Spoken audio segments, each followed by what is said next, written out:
ವಿದ್ಯಾರ್ಥಿಗಳು ಓಡಿಸ್ತಾ ಇದ್ದಂತಹ ಕಾರು ಅಪಘಾತಕ್ಕೆ ಈಡಾಗಿದೆ ಅನ್ನುವಂತಹ ಶಾಕಿಂಗ್ ಡೀಟೇಲ್ಸ್ ಲಭ್ಯ ಆಗ್ತಾ ಇದೆ.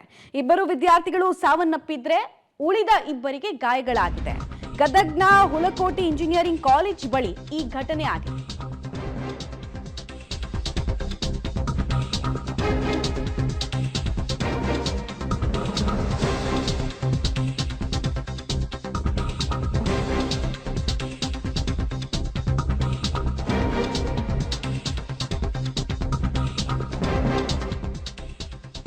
ದುರಂತವೊಂದು ನಡೆದು ಹೋಗಿದೆ.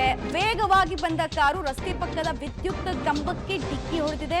ಈ ಅಪಘಾತದಲ್ಲಿ ಮೊಹಮ್ಮದ್ ಮುಜಾವರ್ ಜಸ್ಟ್ 16 ವರ್ಷ ವಯಸ್ಸು ಈ ಬಾಲಕನಿಗೆ. ಆತ ಸಾವನ್ನಪ್ಪಿದ್ದಾನೆ. ಸಂಜೀವ್ ಗಿರಡ್ಡಿ ಆತನಿಗೂ 16 ವರ್ಷ. ಆತ ಕೂಡ ಮೃತ ದುರ್ದೈವಿ ಅನ್ನೋದು ಐಡೆಂಟಿಫೈ ಆಗ್ತಾ ಇದೆ. 10ನೇ ತರಗತಿ ವ್ಯಾಸಂಗ ಮಾಡ್ತಾ ಇದ್ದಂತಹ ವಿದ್ಯಾರ್ಥಿಗಳು ಕಾರು ಓಡಿಸಿದ್ದಾರೆ.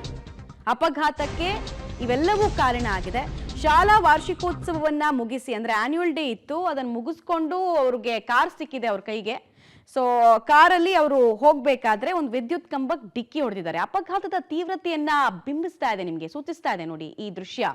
ಅಪಘಾತದ ತೀವ್ರತೆ ಎಷ್ಟಿತ್ತು ಅನ್ನೋದಕ್ಕೆ ಕಾರಾಗಿ ಉಳಿದೇ ಇಲ್ಲ, ಕಂಪ್ಲೀಟ್ ಆಗಿ ನಜ್ಜುಗುಜ್ಜಾಗಿದೆ.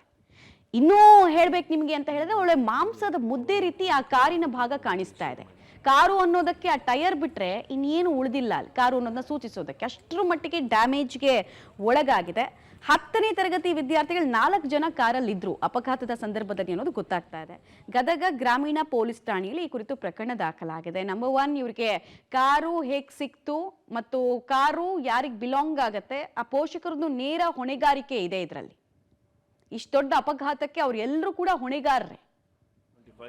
ಹೆಂಗಾಯ್ತು ಈ ತರದ್ದು ಇನ್ಸಿಡೆಂಟ್ ಅನ್ನೋದು ನಿಜಕ್ಕೂ ಅಲ್ಲಿ ನಾವು ಯೋಚನೆ ಮಾಡಬೇಕಾಗಿರುವಂತಹ ವಿಚಾರ. DL ಸಿಗೋಕ್ಕೂ ಮುಂಚೆನೆ ಈ ವಿದ್ಯಾರ್ಥಿಗಳ ಕೈಗೆ ಕಾರ್ ಸಿಕ್ಕಿದೆ. ಕಾರ್ ಕೊಟ್ಟವ್ರು ಯಾರು?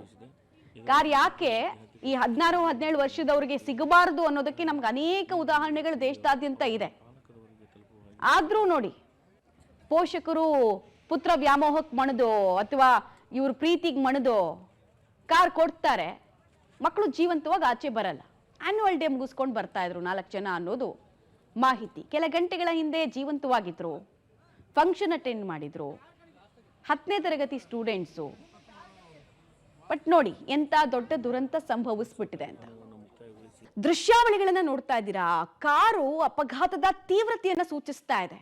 ಎಷ್ಟರ ಮಟ್ಟಿಗೆ ಹಾನಿಗೆ ಒಳಗಾಗಿದೆ ನೋಡಿ. ಮುಂಭಾಗ ಅಂತೂ ಏನೂ ಉಳಿದಿಲ್ಲ ಅಲ್ಲಿ.